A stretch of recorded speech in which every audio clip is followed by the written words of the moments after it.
Mi hermana leyó mis pensamientos más íntimos escondidos en mi caja fuerte y decidió contárselos a toda la familia con una sonrisa. Ella pensó que me había arruinado, pero mi computadora tenía su boleto. Mi hermana leyó mis pensamientos más privados y vulnerables, escondidos dentro de una caja fuerte digital cerrada con llave en mi habitación, y decidió leerlos en voz alta a toda nuestra familia en la cena del domingo. Se rió mientras lo hacía, observando con una sonrisa cómo el rostro de mi madre se retorcía de absoluto asco, y mi padre exigía que empacara mis cosas y me fuera de su casa de inmediato. Victoria se quedó allí, la hija dorada de la familia, sosteniendo mi vida arruinada en sus manos pulcras mientras 20 parientes me veían desmoronarme en 1.000.000 de pedazos. Pero lo que ella no sabía, lo que nadie en ese comedor sabía, era que yo había estado documentando discretamente sus secretos muy reales y muy ilegales durante 6 meses. Y la carpeta oculta que descansaba tranquilamente en mi computadora iba a destruir su reputación perfecta y meticulosamente elaborada mucho más a fondo de lo que ella acababa de destruir la mía. Mi nombre es Elizabeth. Tengo 22 años y hace unas horas estaba sentada en la enorme mesa de comedor de caoba de mis padres, rodeada de tías, tíos, primos y abuelos.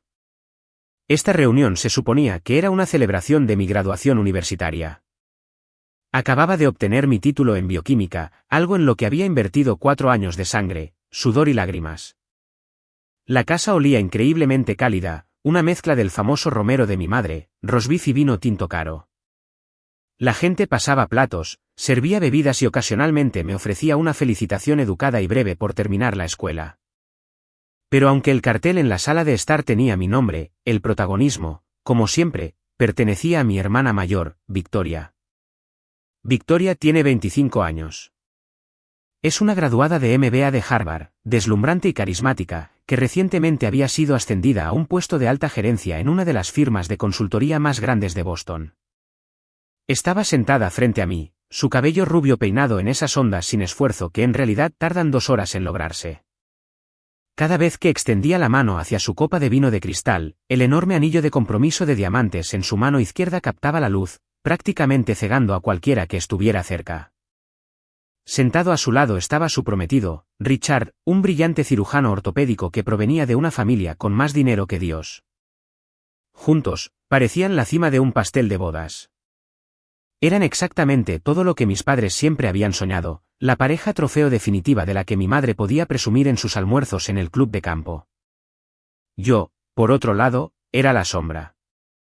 Soy naturalmente introvertida, un poco incómoda en grandes reuniones familiares, y mi título en bioquímica era visto por mis padres como un pasatiempo peculiar y poco prometedor en lugar de una verdadera carrera profesional. Mi padre es un hombre de empresa de principio a fin. Y nunca entendió por qué quería pasar mis días en un laboratorio analizando toxinas ambientales en lugar de escalar la escalera corporativa y ganar 6 cifras desde el principio.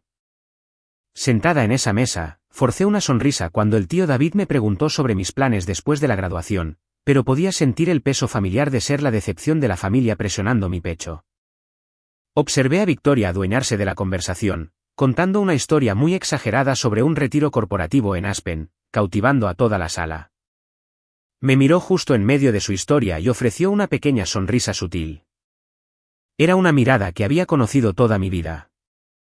Significaba, míralos, Elizabeth. Mira cuánto me aman y mira cómo apenas te toleran. Intenté ignorarlo. Me concentré en mi comida, diciéndome a mí misma que después de esta noche, me mudaría, comenzaría mi trabajo de asistente de laboratorio y finalmente obtendría cierta distancia de la presión asfixiante de las expectativas de mi familia. Pensé que solo tenía que sobrevivir a esta cena. Pensé que lo peor que podía pasar eran algunos comentarios pasivo-agresivos de mi madre sobre mi falta de novio o mi vestido de graduación barato. No tenía la menor idea de que Victoria ya había planeado mi ejecución y que había pasado las últimas 48 horas tendiendo la trampa. La traición comenzó justo después de que mi padre golpeara su cuchara de plata contra su copa de vino para hacer un brindis. La habitación se quedó en silencio, 20 pares de ojos se volvieron hacia la cabecera de la mesa. Mi padre se puso de pie, ajustándose su corbata cara. Comenzó con un asentimiento muy breve, casi ensayado, en mi dirección. Dijo que estaba contento de que finalmente hubiera terminado la escuela y esperaba que encontrara un uso práctico para toda esa ciencia.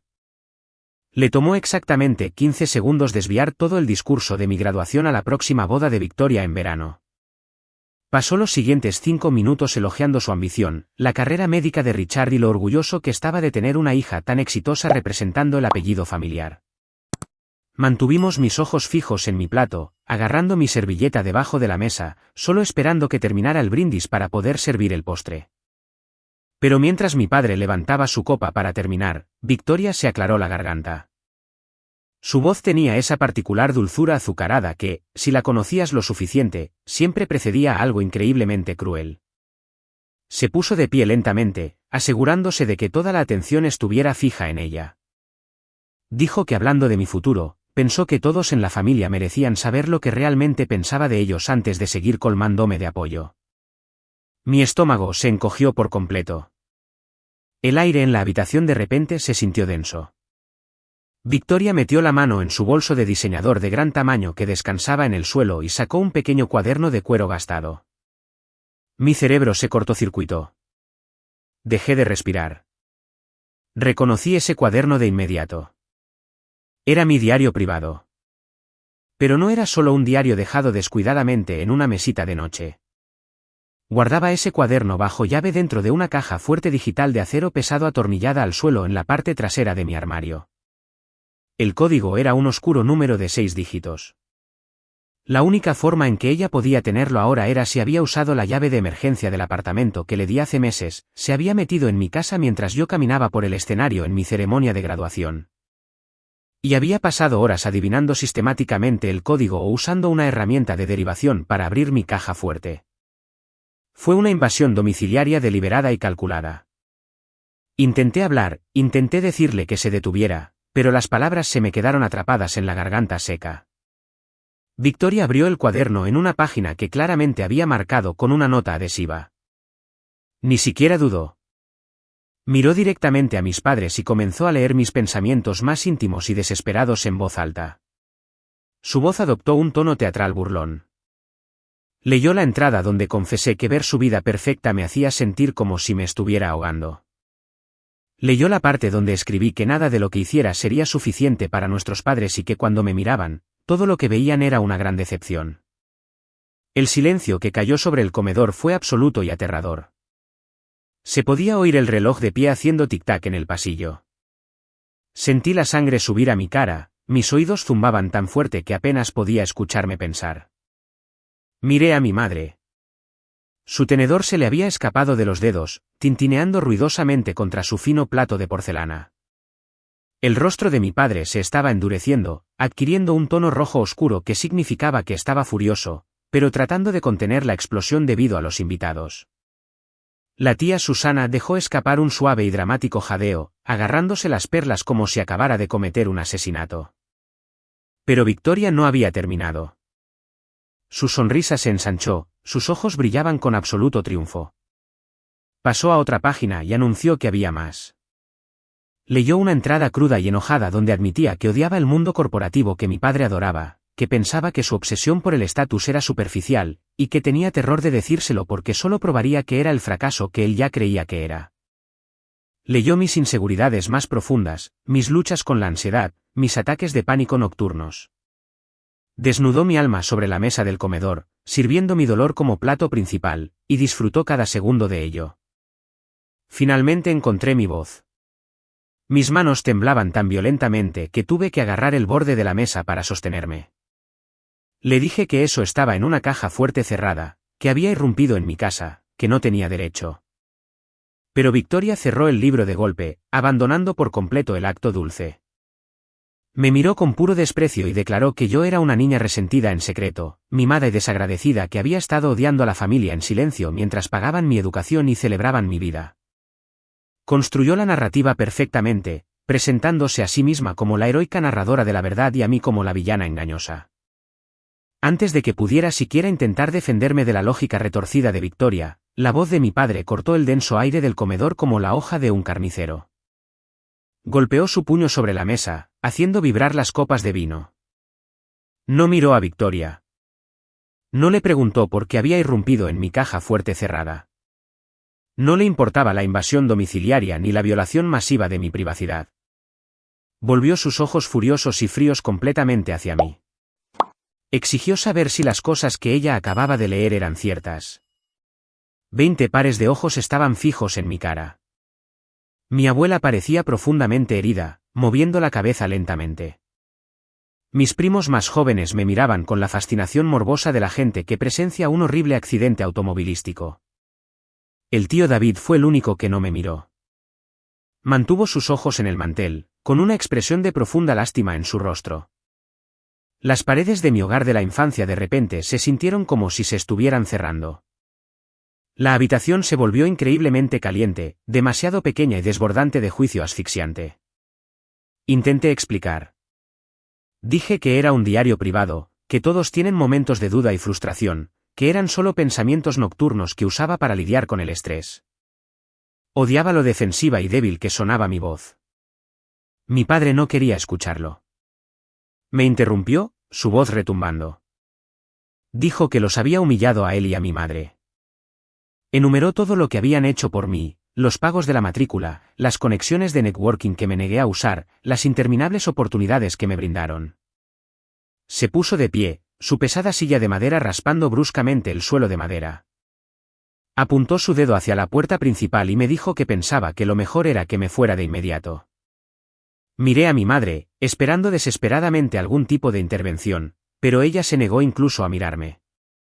Se estaba secando las esquinas de los ojos con su servilleta de lino, llorando lágrimas silenciosas de vergüenza. Victoria se movió inmediatamente a su lado, frotando el hombro de nuestra madre confortablemente, interpretando el papel de la hija solidaria y amorosa a la perfección. Victoria miró a nuestros padres, su voz goteando falsa simpatía, y dijo suavemente que lamentaba que tuvieran que enterarse de esta manera, pero que ya no podía ocultarles mi toxicidad y engaño.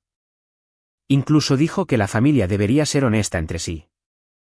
No quedaba nada que decir. El veredicto había sido dictado y el jurado de mis parientes había llegado a una decisión unánime. Empujé mi silla hacia atrás, el sonido resonando en la habitación silenciosa. Agarré mi bolso y salí de esa casa con toda mi familia extendida observando mi salida. Sus rostros iban desde la decepción hasta el puro asco, y algunos definitivamente mostraban satisfacción por el intenso drama de la noche. Mientras llegaba a mi viejo Honda Civic en el camino de entrada, escuché la puerta principal abrirse detrás de mí. Victoria me llamó desde el porche. Me di la vuelta para verla de pie bajo la cálida luz amarilla del porche, con los brazos cruzados. Me dijo que tal vez ahora aprendería algo de respeto y que no todo en el mundo se trataba de mí y de mis patéticos sentimientos. No respondí. No pude. Mi garganta estaba apretada por las lágrimas no derramadas. La humillación era demasiado abrumadora. La traición demasiado increíblemente cruda. Simplemente me subí a mi auto, cerré las puertas y encendí el motor.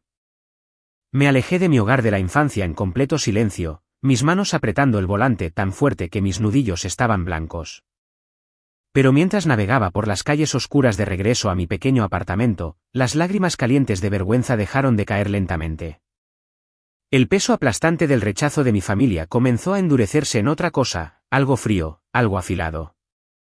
Victoria había derramado la primera sangre, pero había subestimado gravemente con quién estaba tratando. El camino de regreso a mi apartamento se sintió agonizantemente interminable.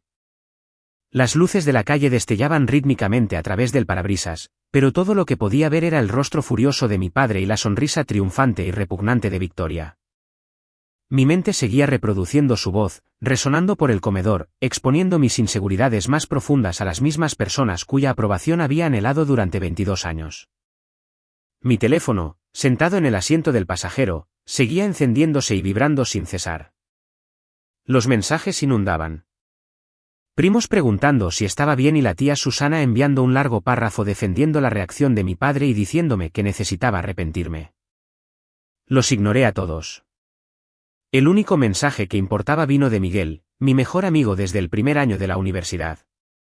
El texto simplemente decía que mi madre acababa de llamar a su madre, absolutamente histérica, y preguntó qué diablos había pasado. Cogí el teléfono en un semáforo en rojo y escribí una respuesta rápida. Victoria pasó. Lo explicaré todo mañana. Finalmente, llegué al estacionamiento desvencijado de mi edificio de apartamentos. Subí los 3 tramos de escaleras, abrí la puerta y entré en la silenciosa oscuridad de mi sala de estar. No encendí las luces del techo. Pasé de largo la cocina, pasé de largo mi cama y me senté en mi escritorio barato de aglomerado. Extendí la mano y abrí mi computadora portátil. La pantalla se encendió, iluminando mi rostro en la habitación oscura. Esto es lo que Victoria no sabía. Esto es lo que mis padres, mis tías, mis tíos y su adinerado prometido, Richard, no sabían. Sí, soy una graduada de bioquímica reservada y tranquila que lucha contra la ansiedad. Pero mi verdadero talento, aquello en lo que realmente soy brillante, siempre ha sido la observación, el reconocimiento de patrones y la documentación meticulosa. Noto cosas que la gente intenta ocultar. Veo los hilos sueltos en el tejido de una mentira, y sé exactamente cómo tirar de ellos hasta que todo se desenrede. Durante los últimos 6 meses, desde que noté por primera vez discrepancias evidentes e imposibles en la vida impecable de Victoria, la había estado investigando en silencio. No solo estaba sentada celosa. Estaba construyendo un caso. El cursor de mi mouse se detuvo sobre una carpeta oculta en lo profundo de un laberinto de archivos de investigación de química orgánica, informes de laboratorio y conjuntos de datos de análisis estadísticos. La carpeta estaba etiquetada simplemente como Finanzas CRM. Hice doble clic en la carpeta y docenas de subcarpetas aparecieron en la pantalla. Dentro había cientos de capturas de pantalla, grabaciones de audio, extractos bancarios descargados, líneas de tiempo de referencia cruzada y correos electrónicos corporativos internos. Era una mina de oro de pruebas. Contenía pruebas concretas innegables de actividades que no solo harían que Victoria fuera despedida, sino que resultarían en acusaciones federales. Victoria se creía muy inteligente. Pensó que irrumpir en mi caja fuerte y robar mi diario era el movimiento de poder definitivo. Quería destruirme con mis pensamientos privados e inofensivos para hacerme parecer una hermana menor patética y celosa. Pero mientras me desplazaba por el enorme archivo digital que había compilado, una calma fría y concentrada me invadió. Mis manos finalmente dejaron de temblar.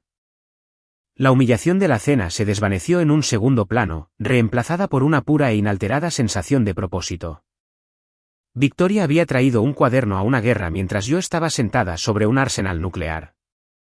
Ella había destruido mi posición en una familia que de todos modos nunca me valoró. Estaba a punto de destruir su libertad, su carrera, su próxima boda de alta sociedad y toda su realidad meticulosamente construida con sus propios crímenes documentados e innegables. Respiré hondo, abrí la primera hoja de cálculo y comencé a organizar el caos en una presentación letal y estructurada. Era hora de preparar la ejecución. Para entender cómo obtuve pruebas que podrían enviar a mi hermana a una prisión federal, hay que retroceder exactamente 6 meses a una semana fría a finales de noviembre. Comenzó completamente por accidente.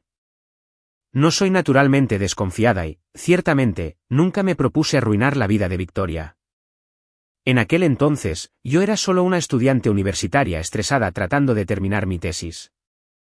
Mi vieja computadora portátil se había bloqueado por completo durante una fase crucial de investigación, la pantalla se puso negra y se negó a volver a encenderse. Estaba en pánico, enfrentando una fecha límite enorme. Victoria, sorprendentemente desempeñando el papel de la hermana mayor generosa, se ofreció a prestarme su elegante y de última generación computadora portátil de trabajo para el fin de semana mientras la mía estaba en el taller de reparación. Me dijo que solo usara el perfil de invitado y que no tocara sus cosas de trabajo. Estaba increíblemente agradecida. Estaba sentada en mi escritorio ese sábado escribiendo frenéticamente, pero en algún momento la computadora portátil se congeló. En un intento de forzar el cierre de mi procesador de textos, accidentalmente hice clic en el icono equivocado en la barra de tareas y la aplicación de correo electrónico principal de Victoria se maximizó en la pantalla. Se había dejado la sesión iniciada.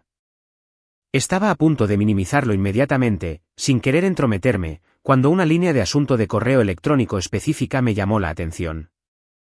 Era de un hombre llamado Víctor Maxwell, quien, como sabía por las constantes fanfarronadas de Victoria, era el director financiero de su firma de consultoría.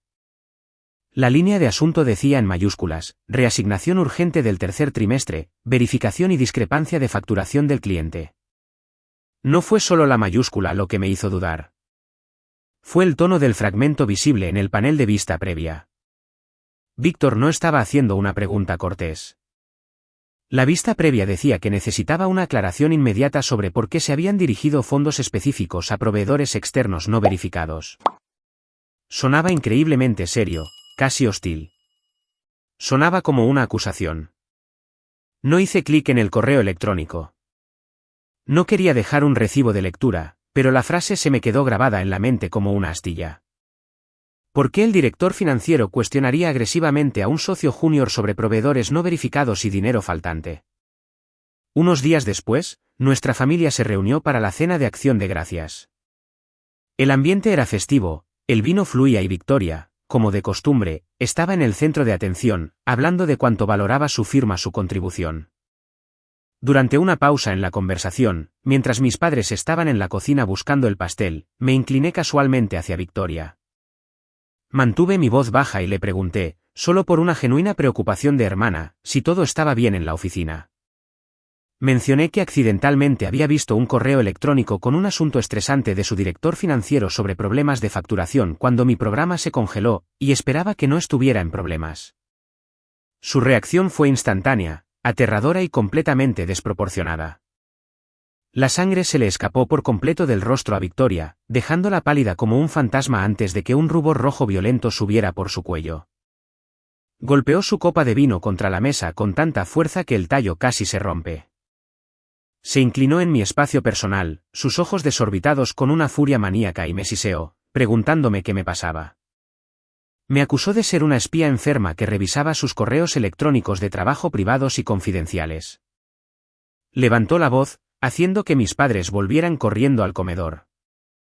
Victoria inmediatamente se hizo la víctima, gritando que yo había invadido su privacidad y hackeado su computadora. Mis padres, fieles a su estilo, no pidieron mi versión de la historia. Mi padre me dio una conferencia fulminante sobre el respeto de los límites y la confidencialidad profesional allí mismo, sobre el pastel de calabaza.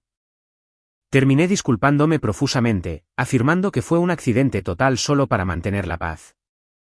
Pero mientras me sentaba en silencio el resto de la noche, observando a Victoria revisar nerviosamente su teléfono cada 5 minutos con un ligero temblor en las manos, mi cerebro científico se puso en marcha. Si solo fuera un malentendido corporativo estándar, ella habría puesto los ojos en blanco y lo habría explicado. Pero había reaccionado como un animal acorralado. Había reaccionado como alguien que tenía terror de ser atrapada. Su masiva sobrereacción fue el momento exacto en que accidentalmente me entregó la lupa. Me dijo que toqué una fibra sensible, así que decidí empezar a investigar. No empecé pirateando sus cuentas bancarias ni instalando spyware. No soy una criminal. Empecé simplemente prestando mucha atención a las cosas que Victoria voluntariamente ponía en el mundo, cosas que ella pensaba que nadie era lo suficientemente inteligente como para cruzar. Traté su vida como un conjunto de datos bioquímicos, buscando anomalías y valores atípicos. La primera señal de alarma masiva fue su horario de viajes comparado con su presencia en redes sociales. Victoria frecuentemente les decía a nuestros padres que estaba viajando para reuniones con clientes de alto riesgo. A principios de diciembre, afirmó que pasaría una semana en Chicago negociando un contrato. Nuestros padres elogiaron su implacable ética de trabajo, pero yo saqué los metadatos ocultos de una foto que publicó en su cuenta secundaria de Instagram, más privada, durante esa misma semana. La foto mostraba un cóctel elegante y la leyenda era vaga, pero los datos de ubicación incrustados en el archivo de imagen y el reflejo distintivo de un punto de referencia local en el cristal demostraban que no estaba congelándose en Chicago. Estaba sentada en un restaurante de lujo en el centro de Boston. ¿Por qué mentiría a la empresa y a su familia sobre estar en un viaje de negocios mientras se quedaba en secreto en su propia ciudad? Luego estaban las matemáticas. Sabía aproximadamente lo que ganaba un socio junior en su firma. Era un salario fantástico, sin duda. Pero no era una riqueza ilimitada. Sin embargo, Victoria vivía como una multimillonaria. Su nuevo apartamento era un ático que se alquilaba por una cantidad astronómica. De repente cambió su sedán sensato por un BMW nuevo y completamente equipado. El anillo de compromiso de diamantes que le dio Richard era enorme, pero Richard seguía siendo un residente quirúrgico.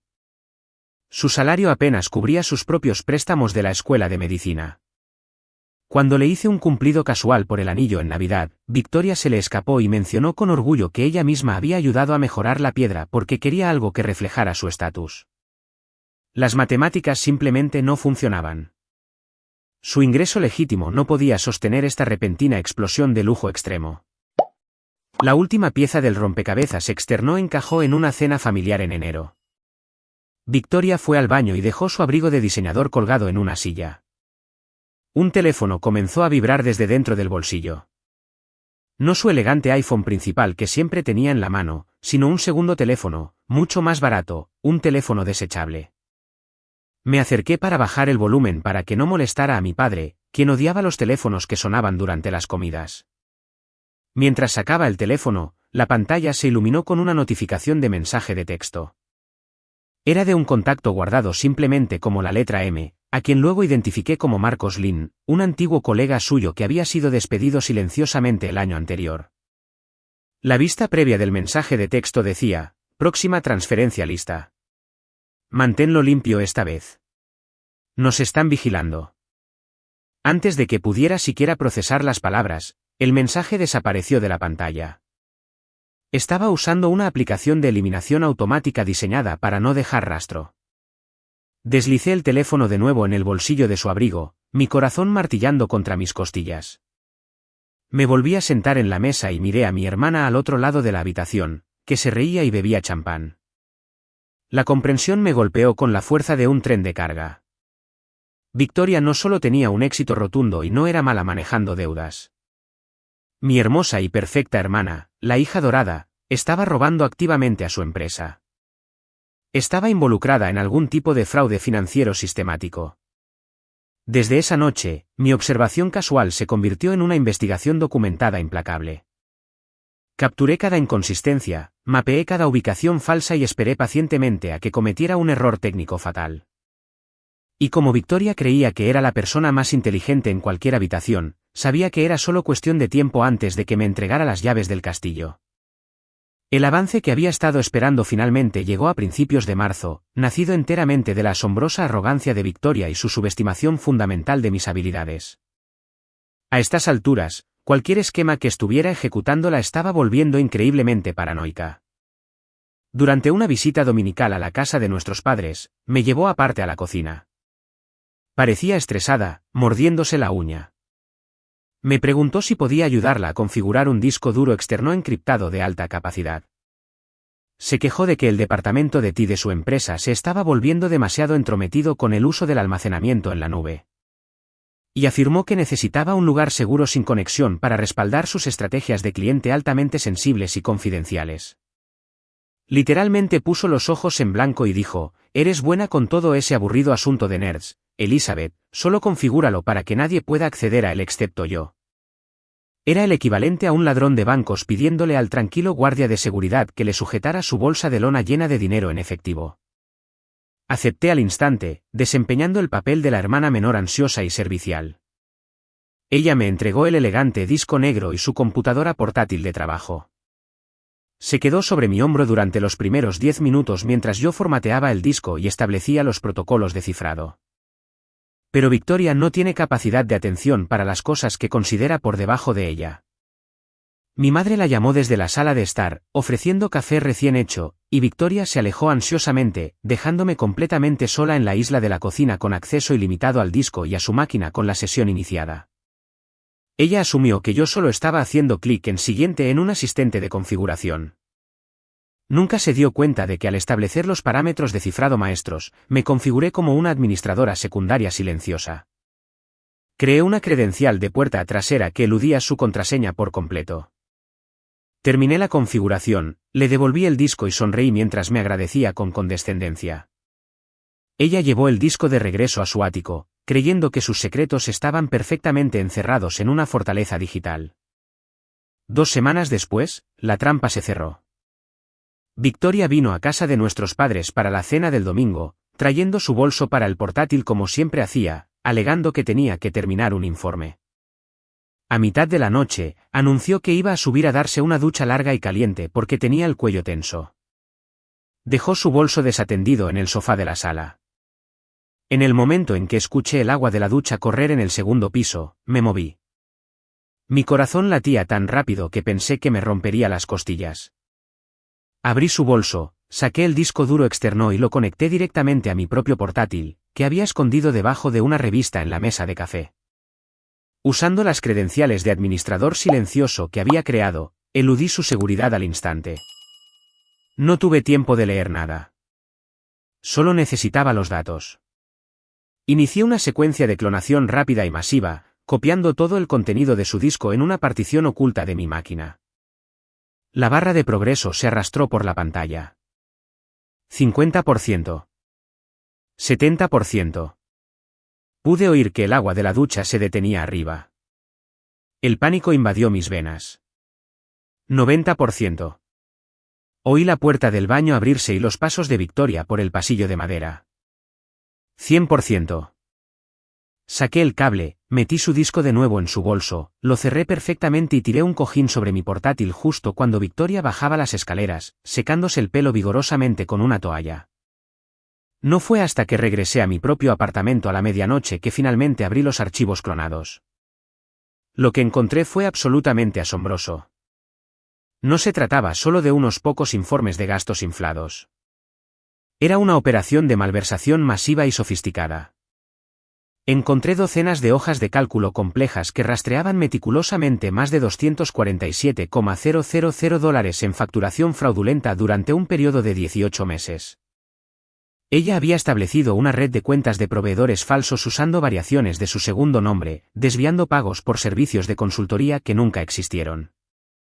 Encontré registros de chat guardados con Marcos Lin confirmando que él era su hombre de afuera que ayudaba a lavar los fondos. Lo peor de todo, encontré su propio diario digital, un documento de planificación que detallaba cómo tenía la intención de extraer otros $50,000 antes de su boda de agosto, después de lo cual planeaba tomar una licencia de maternidad prolongada. Dejando deliberadamente las caóticas cuentas fraudulentas para que los otros socios junior inocentes cargaran con la culpa cuando la auditoría inevitablemente sucediera. Ella era fría, calculadora y completamente despiadada. Había documentado sus propios delitos graves perfectamente, y ahora yo poseía cada pieza de ello. La semana siguiente a esa desastrosa cena del domingo fue un ejercicio de resistencia psicológica extrema. Tenía los archivos.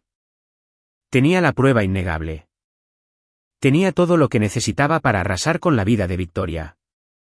Pero sabía por años de vivir a su sombra que si me movía demasiado rápido, si actuaba por pura emoción desbocada, ella encontraría la manera de retorcer la narrativa.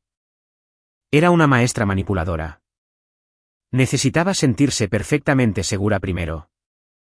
Necesitaba creer que su actuación teatral en la mesa del comedor había destruido con éxito mi credibilidad y había cimentado su posición como la hija impecable. Solo cuando se sintiera cómoda, sería vulnerable. Así que empleé el arma más aterradora que tenía, el silencio absoluto y asfixiante. Durante 6 días enteros, no contacté a mis padres.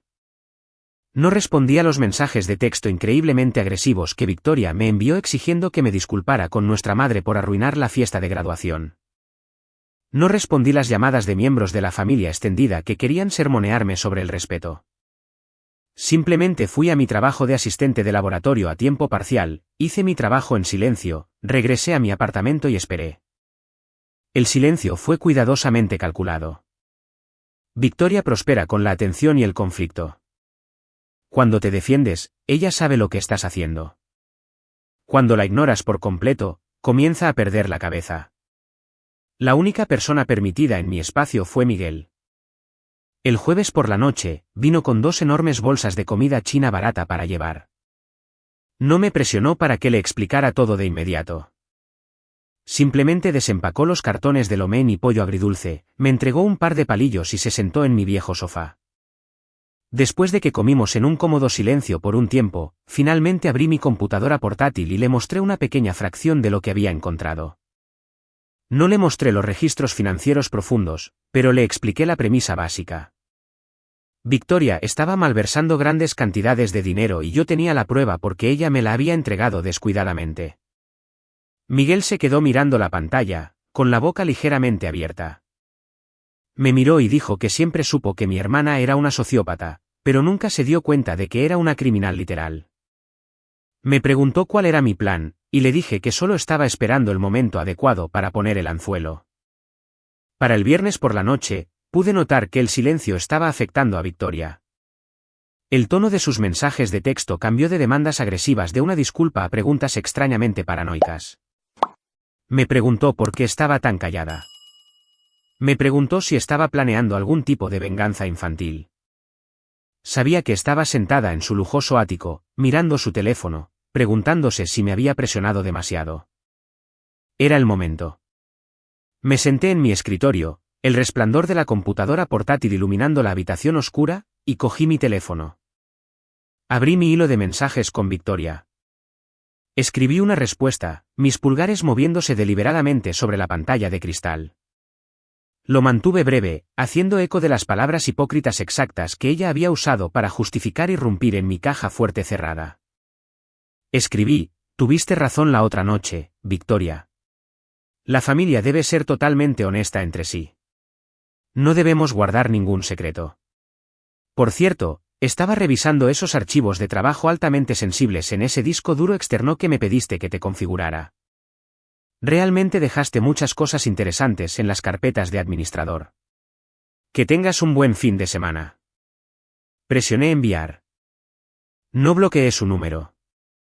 Simplemente coloqué el teléfono boca abajo sobre el escritorio y observé la pantalla de mi computadora. Tardó exactamente 3 minutos en que mi teléfono comenzara a vibrar. Era Victoria llamando. Lo dejé sonar hasta que se fue al buzón de voz. 10 segundos después, volvió a llamar. Lo ignoré. Luego llegaron los mensajes de texto. 3 puntos aparecieron, desaparecieron y aparecieron de nuevo. Me preguntó de qué estaba hablando. Exigió que le respondiera el teléfono.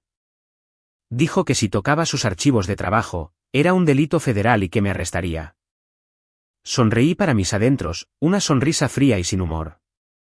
Era una amenaza increíblemente interesante viniendo de una mujer que acababa de cometer una invasión domiciliaria literal para robar un diario privado.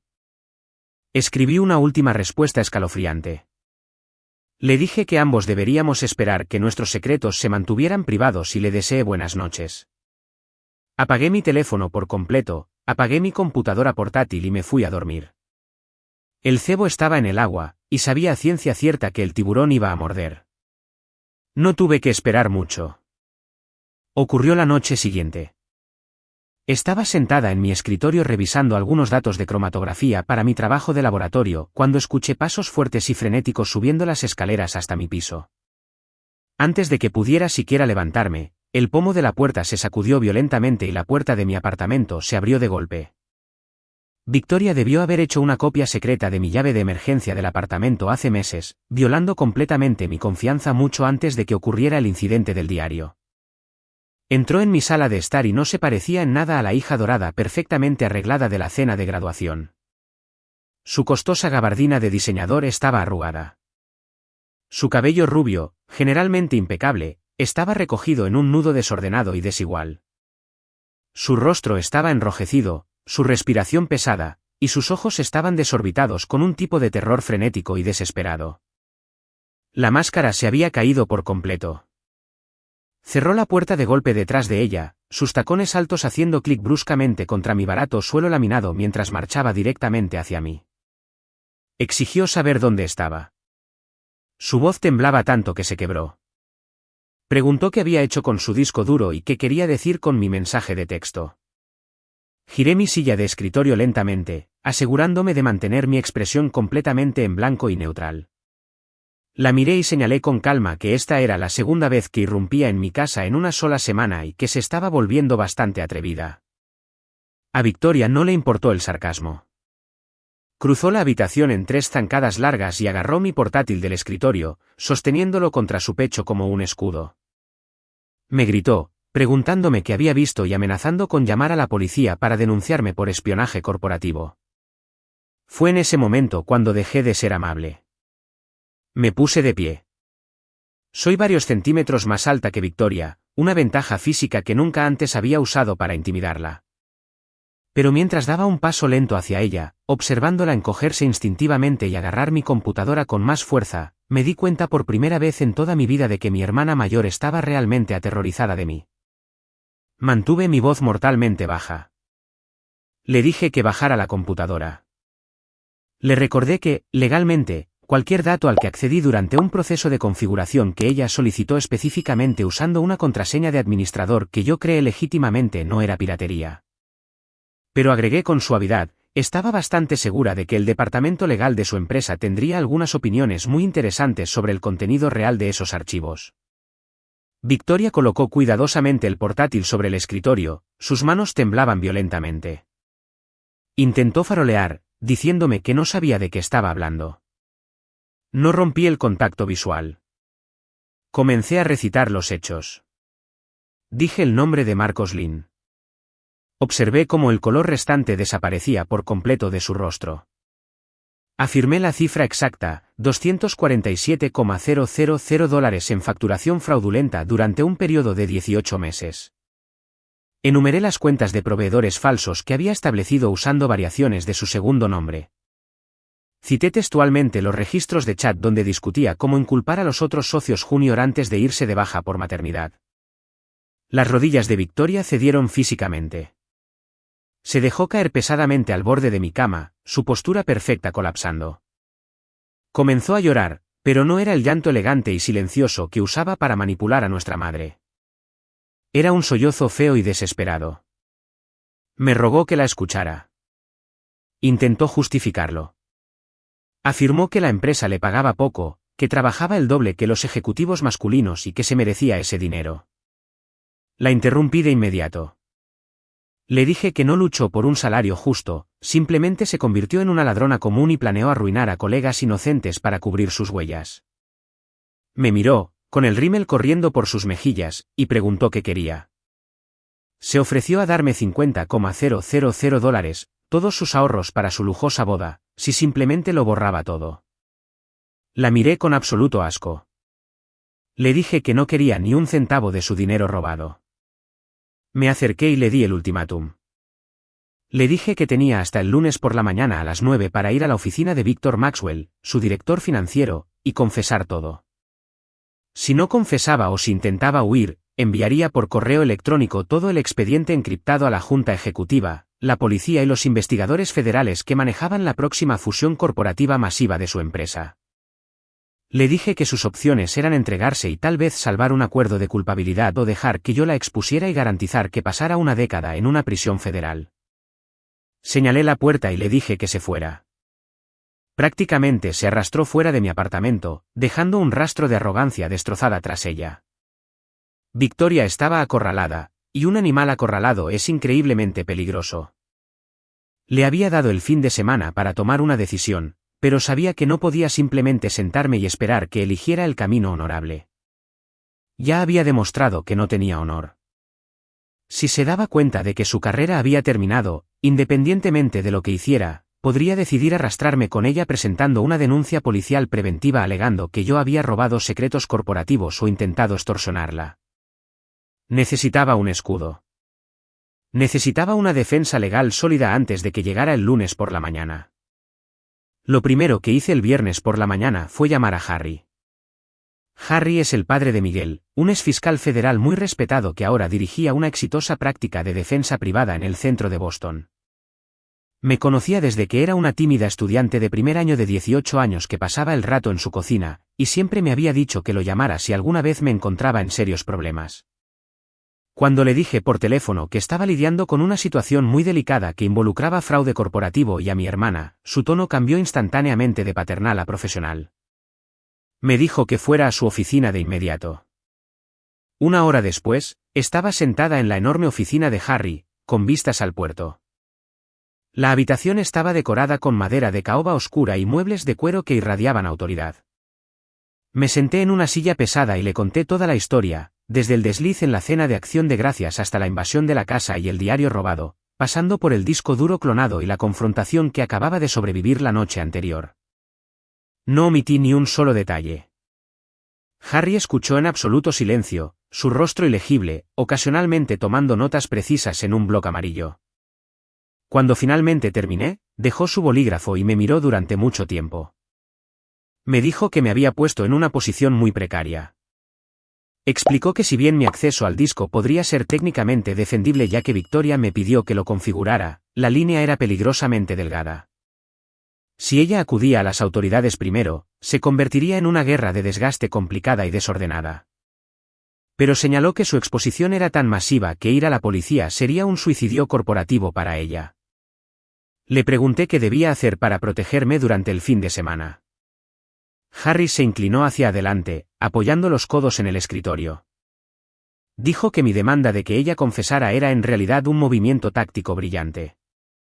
Demostraba que estaba actuando por deber cívico, dándole al perpetrador la oportunidad de hacer lo correcto antes de escalar el problema.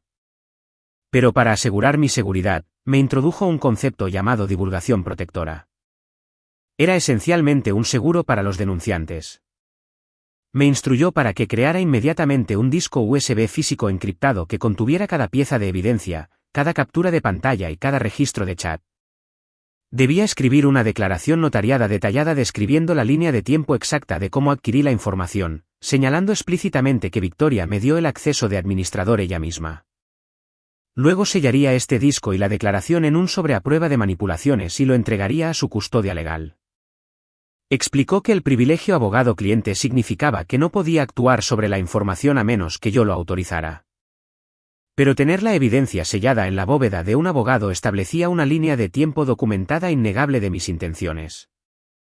Si Victoria intentaba inventar una historia el lunes alegando que yo la había hackeado de la nada, Harry tendría pruebas con marca de tiempo de que yo había asegurado la evidencia específicamente para informar un delito grave. Salí de su oficina sintiendo que un peso enorme se levantaba de mis hombros. Pasé las siguientes 3 horas compilando el disco maestro, escribiendo mi declaración jurada y notariándola en un banco local. Para el viernes por la tarde, el paquete estaba cerrado de forma segura en una bóveda de acero en el bufete de abogados de Harry. Había construido una fortaleza impenetrable a mi alrededor. Todo lo que quedaba por hacer era esperar y ver si mi hermana tenía el coraje de enfrentar su propia destrucción, o si tendría que presionar el botón yo misma. Llegó el lunes por la mañana con un cielo gris y nublado que coincidía con mi agotamiento nervioso. Apenas había dormido en todo el fin de semana. Fui a mi trabajo de laboratorio en el campus, tratando de concentrarme en lavar vasos de precipitados e ingresar datos, pero mis ojos seguían desviándose hacia mi teléfono celular que descansaba en el mostrador. La fecha límite que le había dado a Victoria era a las 9 de la mañana. Para las 10, no había oído absolutamente nada. Empecé a preguntarme si me había echado un farol. Me pregunté si en ese momento estaba en el aeropuerto tratando de huir del país antes de que la auditoría llegara. Estaba a punto de tomar mi descanso para almorzar y llamar a Harry para iniciar el protocolo de exposición cuando la pantalla de mi teléfono se iluminó de repente. Era un número desconocido. Me sequé las manos enguantadas, salí al pasillo silencioso y respondí. Una voz profunda y profesionalmente neutral salió por el altavoz. El hombre se presentó como Víctor Maxwell, el director financiero de la consultora de Victoria. Preguntó si hablaba con Elizabeth. Mi boca se secó al instante, pero mantuve la voz firme y confirmé mi identidad. Víctor afirmó que mi hermana había ido a su oficina temprano esa mañana con algunas acusaciones extremadamente serias con respecto a irregularidades en la facturación durante el último año. Dijo que mi nombre había surgido como la persona que había descubierto estas discrepancias. Solicitó que fuera a la sede corporativa esa tarde a las 2 para proporcionar una aclaración. Sentí una enorme oleada de adrenalina recorrer mi cuerpo. Realmente lo había hecho. Victoria se había derrumbado. Le dije a Víctor que estaría allí. Corrí a casa, me duché y me puse el único atuendo profesional que tenía, el traje negro barato y rígido que había comprado para mi graduación universitaria. Mientras conducía hacia el distrito financiero de Boston, repasé mentalmente todo lo que Harry me había dicho. Cíñete a los hechos. No muestres emoción. No menciones el drama familiar, el diario o la cena de graduación. Enmarca todo como un descubrimiento accidental y preocupado. Exactamente a la 1:45, entré en el enorme rascacielos de vidrio y acero que albergaba la consultora. Una asistente silenciosa y perfectamente pulcra me acompañó a una sala de conferencias de alta tecnología en el piso 40. Esperándome estaban 3 personas. Víctor Maxwell, una mujer de aspecto severo presentada como Patricia del departamento legal, y un hombre más joven tomando notas en una computadora portátil. La habitación olía a café caro y a un destino inminente. Víctor me agradeció por venir con tan poca antelación. Cruzó las manos sobre la enorme mesa de roble y me dijo que Victoria había pasado 3 horas agonizantes esa mañana haciendo una confesión completa de prácticas de facturación fraudulentas sistemáticas. Me pidió que explicara exactamente cómo llegué a poseer esta información. Me senté erguida, canalizando cada pizca de objetividad científica que había aprendido en la universidad. Les hablé del incidente de Acción de Gracias, explicando que su extrema paranoia ante una simple pregunta me hizo observadora. Les expliqué cómo ella me pidió explícitamente que configurara el disco duro encriptado y cómo noté las enormes discrepancias financieras mientras establecía los protocolos de respaldo. Patricia del departamento legal interrumpió, sus ojos entrecerrándose, y preguntó si había eludido la seguridad de Victoria. Miré a Patricia directamente a los ojos y con calma afirmé que no eludí nada. Yo era la arquitecta autorizada del sistema de seguridad, y solo revisé los archivos porque los nombres de los archivos en sí sugerían un enrutamiento de proveedores offshore altamente irregular que me preocupaba. Víctor se recostó en su silla, estudiándome cuidadosamente. Preguntó por qué no se lo informé de inmediato. Respondí honestamente. Le dije que Victoria era una gerente senior respetada y que yo era solo una estudiante de 22 años. Dije que necesitaba estar absolutamente segura antes de hacer una acusación que podría destruir una carrera, y esperaba poder convencerla de que se presentara ella misma para mitigar el daño a la próxima fusión corporativa masiva de la empresa. La mención de la fusión provocó un cambio visible en la sala. Patricia y Víctor intercambiaron una mirada muy aguda y de pánico. Se dieron cuenta de que yo conocía el alcance total de lo que estaba en juego. Víctor finalmente asintió lentamente. Me agradeció mi integridad. Confirmó que Victoria había renunciado oficialmente y había entregado todos sus activos para comenzar a pagar la restitución a cambio de que la empresa mantuviera el asunto en secreto y no presentara cargos penales inmediatos puramente para salvar la fusión. La reunión terminó. Les estreché las manos, salí al ascensor y bajé 40 pisos en completo silencio. Victoria no iba a ir a prisión federal hoy, pero su vida, su carrera y su reputación estaban permanentemente e irreversiblemente destruidas. El bajón de adrenalina me golpeó en cuanto me senté en mi coche en el garaje. Mis manos temblaban tan violentamente que no pude meter la llave en el encendido. Se acabó. La ansiedad sofocante de la semana pasada, el miedo a las represalias, la planificación meticulosa, todo había culminado en esa sala de conferencias. Había desmantelado con éxito el monstruo que había aterrorizado mi autoestima durante años. Pero cuando finalmente arranqué el motor y me metí en el tráfico de Boston, el vacío en mi pecho comenzó a expandirse. No me sentía victoriosa. Solo me sentía increíblemente cansada. Esa tarde, estaba sentada en mi sofá mirando una pantalla de televisión en blanco cuando sonó mi teléfono. El identificador de llamadas mostraba el nombre de mi madre. Por un breve y tonto segundo, una pequeña parte de mi niña interior esperó que quizás Victoria les hubiera dicho la verdad. Quizás mis padres se hubieran dado cuenta de lo horriblemente que me habían tratado en la cena de graduación, y mi madre estaba llamando para disculparse. Respiré hondo y contesté el teléfono. Ni siquiera pude decir hola. La voz de mi madre salió por el altavoz como un asalto físico. Estaba gritando, su voz perforante y goteando veneno absoluto. Exigió saber qué clase de monstruo enfermo y retorcido era yo. Dijo que Victoria la había llamado completamente devastada, llorando tan fuerte que apenas podía respirar. Según los gritos histéricos de mi madre, Victoria había perdido su trabajo porque yo había hackeado su computadora, fabricado un montón de errores de facturación menores en un escándalo masivo y la había chantajeado para que renunciara solo para arruinar su próxima boda. Cerré los ojos, el agotamiento instalándose profundamente en mis huesos. Victoria seguía mintiendo. Incluso después de perderlo todo, no podía soportar que nuestros padres vieran su verdadera cara. Intenté interrumpir, manteniendo mi voz plana y sin emociones. Le dije a mi madre que Victoria había confesado haber malversado cientos de miles de dólares, que había firmado una confesión con su propio departamento legal y que era una criminal. Mi madre se negó a escuchar una sola palabra. Me interrumpió, su ira escalando a pura crueldad. Me dijo que siempre había estado locamente celosa de la belleza de Victoria, su éxito y su prometido. Me acusó de planear todo esto porque era una fracasada amargada y solitaria que no podía soportar ver a alguien más feliz. Dijo que mi padre estaba tan disgustado conmigo que ni siquiera podía mirar una fotografía mía y que estaba oficialmente prohibida en su casa hasta que me arrodillara, me disculpara con Victoria y encontrara una manera de arreglar la carrera que había arruinado. Algo dentro de mí, el último hilo frágil y desesperado que me unía a mi familia, finalmente se rompió. El deseo de su aprobación se evaporó, dejando solo una fría claridad. Dejé de intentar defenderme. La dejé terminar su perorata. Cuando finalmente hizo una pausa para respirar, hablé en voz baja, pero con una convicción absolutamente aterradora. Le dije que Victoria había irrumpido en mi caja fuerte, había robado mis pensamientos más vulnerables y me había humillado por deporte. Le dije que ella y papá lo habían visto suceder y habían elegido castigar a la víctima porque era más fácil que enfrentarse a su hija adorada. Dije que yo no arruiné la vida de Victoria. Victoria arruinó su propia vida por pura codicia. Y yo era solo el espejo que le mostraba el reflejo. Y finalmente, le dije a mi madre que no tenía que preocuparse por prohibirme la entrada a la casa porque nunca más quería verla a ella, a mi padre ni a mi hermana. Le dije que tuviera una buena vida viviendo en una ilusión. Colgué el teléfono antes de que pudiera decir una palabra más.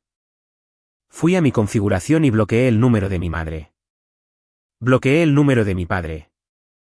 Bloqueé a la tía Susana y a cada uno de los primos que se habían quedado mirando mientras me humillaban. Dejé el teléfono sobre la mesa de café. El silencio en mi apartamento era ensordecedor. Me abracé las rodillas al pecho y lloré. Lloré por la familia que nunca tuve, por los padres que eligieron una mentira cómoda sobre su propia hija. Pero cuando las lágrimas finalmente se ralentizaron, la opresión en mi pecho desapareció. Estaba completamente sola. Pero por primera vez en mis 22 años, era completa e innegablemente libre. La finalidad absoluta de cortar lazos con mi familia trajo una extraña y tranquila paz a mi vida. Durante los días siguientes, me sumergí por completo en mi trabajo de investigación en el laboratorio de la universidad, encontrando consuelo en las reglas predecibles de la química. No revisé mis mensajes bloqueados y no miré las redes sociales. Pero la realidad siempre tiene una forma de llamar a tu puerta cuando menos te lo esperas. 3 días después de la llamada telefónica con mi madre, a las 7 de la mañana, alguien golpeó agresivamente la puerta de mi apartamento. Miré por la mirilla y me congelé. Era Victoria, pero no era la Victoria que había conocido toda mi vida. Parecía un fantasma rondando su propio cuerpo. Su piel era de un gris enfermizo y pálido, y tenía enormes ojeras moradas bajo los ojos, como si no hubiera dormido ni una sola hora desde el lunes. Llevaba unos pantalones deportivos descoloridos y una sudadera universitaria demasiado grande, un contraste marcado y discordante con los trajes de diseñador a medida que solía llevar como armadura. Lo más notable era que su mano izquierda estaba desnuda. El enorme y deslumbrante anillo de compromiso de diamantes había desaparecido. Lentamente abrí el cerrojo y la puerta solo unos centímetros, manteniendo la cadena de seguridad puesta. Le pregunté qué quería. Su voz era ronca y débil. Me rogó que le diera solo 5 minutos de mi tiempo. Dijo que no tenía a dónde ir. Contra todos mis instintos, que me gritaban que cerrara la puerta de golpe, deslicé la cadena y la dejé entrar. No le ofrecí un asiento. Simplemente me quedé cerca del mostrador de la cocina, con los brazos cruzados, esperando. Victoria miró mi pequeño y barato apartamento con ojos vacíos. Luego comenzó a hablar. Me dijo que Richard había cancelado la boda en el momento en que ella le contó sobre el acuerdo de restitución. Sus padres, ambos abogados de alto perfil, estaban absolutamente horrorizados por el escándalo y lo obligaron a cortar todos los lazos. Dijo que Marcos Lynn, su cómplice, había sido arrestado porque no tenía ninguna palanca para negociar una salida tranquila como ella, y actualmente le estaba contando todo a los fiscales para reducir su propia sentencia. Me miró, con los ojos enrojecidos y huecos, y dijo que su carrera estaba muerta, su prometido se había ido y que pasaría las próximas 2 décadas devolviendo cientos de miles de dólares a la empresa. Hizo una pausa, esperando una reacción. Cuando no le di ninguna, su tristeza rápidamente se transformó en esa familiar amargura tóxica. Me miró con desprecio y dijo que yo debía estar increíblemente feliz. Me acusó de destruir su vida, no porque me importara la justicia corporativa, sino simplemente porque quería vengarme por el incidente del diario. Intentó manipularme una última vez, diciendo que ambas éramos personas horribles, pero que yo simplemente era mejor para ocultarlo. Miré a mi hermana mayor, la niña de oro, que me había atormentado durante años, y no sentí absolutamente ninguna piedad. Di un paso adelante y la miré directamente a los ojos. Le dije que tenía razón a medias. Admití que parte de mi motivación era absolutamente la venganza. Quería que ella sintiera exactamente la misma devastación y humillación que me había obligado a sentir en esa mesa. Pero aclaré que mi deseo de venganza no fabricó las pruebas. No la obligué a robar a sus clientes. No la obligué a inculpar a sus colegas. No la obligué a forzar la cerradura de mi caja fuerte. Le dije que la diferencia entre nosotras era que yo usaba la verdad para proteger a personas inocentes de asumir la culpa de sus crímenes, mientras que ella usaba vulnerabilidades privadas robadas solo para hacer reír a la gente en una cena. Caminé hacia la puerta principal y la abrí de par en par. Le dije que buscaba a alguien a quien culpar por el colapso total de su vida, pero la única persona responsable estaba en sus zapatos. Le dije que se fuera y que si alguna vez se acercaba a mi apartamento de nuevo, llamaría a la policía.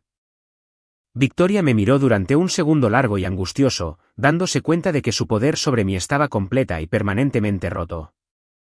Se puso la capucha de su sudadera sobre su cabello desordenado, salió por la puerta y desapareció por la escalera sin mirar atrás. Cerré la puerta, eché el cerrojo y finalmente exhalé. 6 meses después, el invierno de Boston se había derretido en una primavera brillante y prometedora. Estaba de pie en un gran auditorio iluminado en el Instituto Tecnológico de Massachusetts, ajustando el micrófono sujeto a mi solapa. Había sido aceptada en su prestigioso programa de posgrado en toxicología ambiental con una beca completa. Estaba a punto de presentar mi investigación preliminar sobre la contaminación farmacéutica en las cuencas urbanas a una sala llena de estimados profesores y líderes de la industria. Era exactamente el tipo de ciencia peculiar y poco prometedora de la que mi padre siempre se había burlado, y estaba a punto de asegurar mi futuro. Mientras organizaba mis notas en el podio, miré a la audiencia. Miguel estaba sentado en la segunda fila, sonriendo y dándome 2 pulgares arriba con entusiasmo. Sentado justo a su lado estaba Harry, quien se había convertido en un increíble mentor para mí durante el último medio año. Y sentado al otro lado de Miguel estaba el tío David, el único miembro de mi familia de sangre que me había contactado, había escuchado la verdad real y había elegido apoyarme. Mi teléfono zumbó en el bolsillo de mi chaqueta. Era un correo electrónico. Lo saqué y vi el remitente, Victoria. La línea de vista previa mostraba un párrafo divagante sobre cómo actualmente trabajaba como empleada de facturación de bajo nivel en un almacén pequeño y deprimente, entregando la mayor parte de su cheque a un fondo de restitución. Escribió que nuestros padres aún se negaban a reconocer lo que realmente había hecho, viviendo en un extraño estado de negación, donde yo era la villana que arruinó su vida por un simple malentendido. Terminó el correo electrónico diciendo que esperaba que fuera feliz con lo que había hecho. Leí las palabras y por primera vez en mi vida, no me dolieron. No provocaron ira, culpa ni siquiera satisfacción. Solo sentí una profunda sensación de indiferencia. Ella era una extraña viviendo una vida que ella misma se había diseñado. Toqué la pantalla, borré el correo electrónico sin una sola respuesta y guardé el teléfono. Miré de nuevo a Miguel, Harry y el tío David. Entonces me di cuenta de que la familia no se trata solo de ADN compartido o de asistir a las cenas navideñas por obligación. La verdadera familia se forja en el respeto mutuo, el apoyo incondicional y la honestidad. Respiré hondo, me acerqué al micrófono y comencé mi presentación. Había perdido a la familia en la que nací, pero en las cenizas de esa destrucción, había construido una nueva. Y esta vez estaba exactamente donde pertenecía.